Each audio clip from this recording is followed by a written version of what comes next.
So hello students, next आपका topic है resistivity relation with temperature. तो अब जो ये वेरिएशन है रेजिस्टिविटी के विद टेम्परेचर वो हमने स्टडी करनी है। पहले तो रेजिस्टिविटी की हमने निकाली है, जो है आपकी रो है वो m/n² टॉ है। तो यहाँ पे ये टॉ रिलैक्सेशन टाइम है। तो यहाँ पे हमें ये पता लगता है कि ये जो है रो वो इन्वर्सली प्रोपोर्शनल है आपके नंबर ऑफ़ फ्री इलेक्ट्रॉन्स पे। ठीक है, नंबर ऑफ़ फ्री इलेक्ट्रॉन्स जो n है उसके इन्वर्सली प्रोपोर्शनल है और इन्वर्सली ही प्रोपोर्शनल है आपके रिलैक्सेशन टाइम के।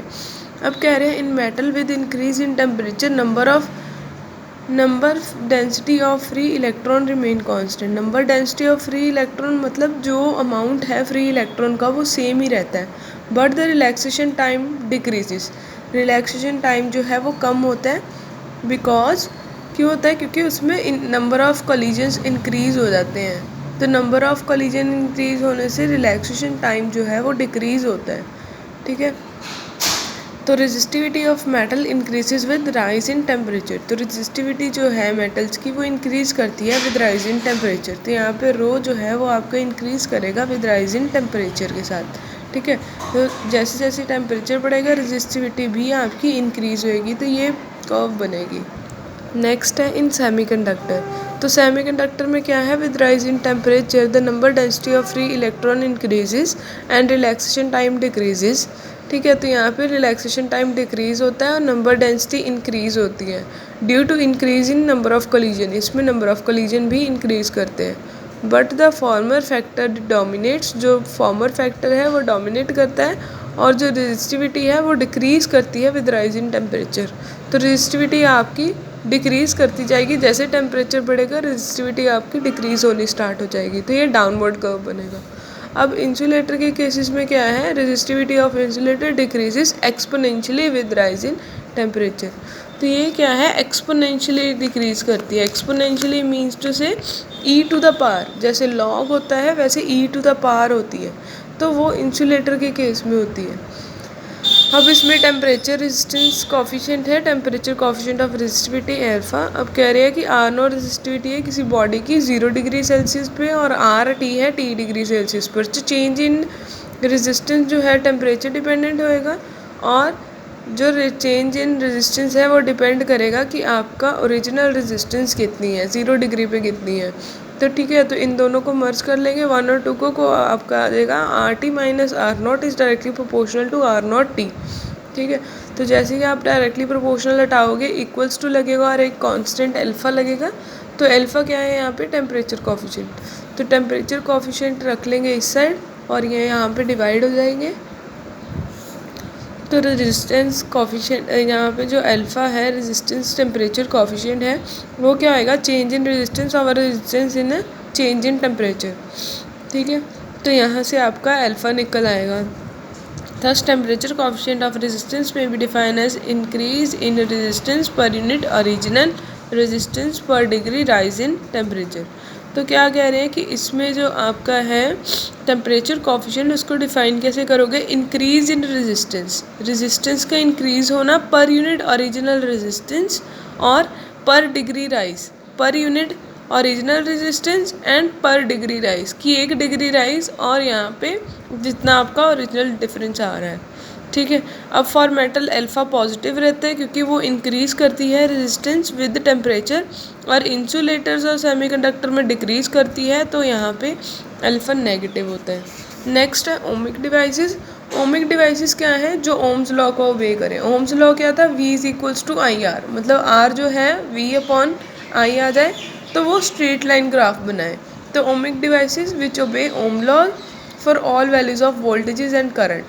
ठीक है, तो यहाँ पे स्ट्रेट लाइन आएगी। नॉन ओमिक डिवाइसेस में क्या है? जो ओम्स लॉ को ओबे नहीं करते, अलग वोल्टेज या वोल्टेज और करंट्स पे। तो इसमें सेमीकंडक्टर्स आ जाते हैं, वैक्यूम ट्यूब आ जाती है, इलेक्ट्रोलाइट्स आ जाती हैं। तो ये क्या है? स्ट्रेट लाइन पाथ शो करते ही नहीं है। ठीक है, तो यहाँ पे कर्व पाथ होएंगे तो ये नॉन ओमिक डिवाइसेस होंगी। नेक्स्ट टॉपिक है equivalent resistance when large number of resistance R connected in series and in parallel. अब सीरीज़ में क्या करोगे कि रेजिस्टेंस ले लोगे, 1 2 3 रेजिस्टेंस ले ली, उनके cross potential difference V1 V2 V3। ठीक है, और आई करंट फ्लो कर रहा है, आई करंट फ्लो कर रहा है इसके क्रॉस, और यहाँ पे वी पोटेंशियल डिफरेंस है ऑफ द बैटरी। अब क्या है कि हमने रेजिस्टेंस लिए हैं, उनको सीरीज़ में कनेक्ट करा है और सेम करंट इनमें से फ्लो कर रहा है। ठीक है, तो R1 R2 R3 resistance connected in series आपको शो करा है, तो V पोटेंशियल डिफरेंस है applied across the combination, combination के क्रॉस, इसके अक्रॉस, पूरे के क्रॉस V है, तो V क्या हो जाएगा इज इक्वल्स टू V1 यहाँ पे potential plus V2 plus V3, मतलब टोटल V जो है वो किसके इक्वल हो जाएगा, V1 plus V2 plus V3।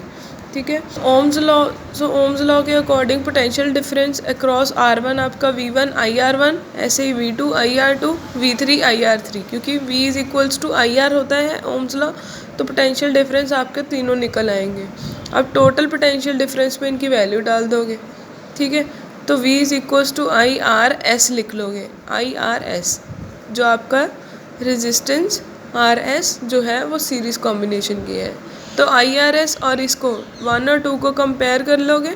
ठीक है, I और I कैंसिल हो जाएंगे, RS आपका आ जाएगा R1 plus R2 plus R3, तो ये आपका sum of individual resistances when connected in series का रिजल्टेंट इक्विवेलेंट रेजिस्टेंस निकल आएंगी। तो इसके ऊपर बेस्ड आपके न्यूमेरिकल्स भी आ सकते हैं। नेक्स्ट है रेजिस्टेंसेस इन पैरेलल, तो पैरेलल के केसेस में क्या है कि आपने तीनों रेजिस्टेंस को पैरेलल में लगाया है, एक के क्रॉस I1 करंट है, दूसरे के क्रॉस I2 और तीसरे के क्रॉस I3। ठीक है, तो R1 R2 R3 आपकी क्या है रेजिस्टेंसेस है connected in parallel, V potential difference है अक्रॉस द कॉम्बिनेशन, पूरे कॉम्बिनेशन के अक्रॉस, I1 I2 I3 आपके करंट्स है अक्रॉस R1 R2 R3। ठीक है, यहाँ पे मैंने रिजल्टेंट I लिख दिया I1 I2 प्लस I3, मतलब जो ये करंट I है वो आगे इनमें डिवाइड हो रहा है। ठीक है, अब ओम्स लॉ के अकॉर्डिंग आपका V is equals to IR है, वहाँ से I निकल जाएगा V बाय R, I1 आपका आ गया V अपॉन R1, I2 हो गया V अपॉन R2, I3 हो गया V अपॉन R3। ठीक है, तो कॉम्बिनेशन में आपने ये पुट कर दिया I is equals to I1 I2 I3 की वैल्यू, यहाँ से V कॉमन आ गया। अब जो पैरेलल का इक्विवेलेंट RP है, resistance of parallel equivalent resistance, वो क्या आ जाएगी I is equals to V upon RP, तो 1 अपॉन RP आपका ये आ जाएगा 1 upon RP is equals to 1 upon R1 1 upon R2 plus 1 upon R3। ये है resistances when all the resistances are connected in parallel। तो इसमें reciprocal of equivalent resistance is equals to the sum of reciprocals of individual resistances. ठीक है।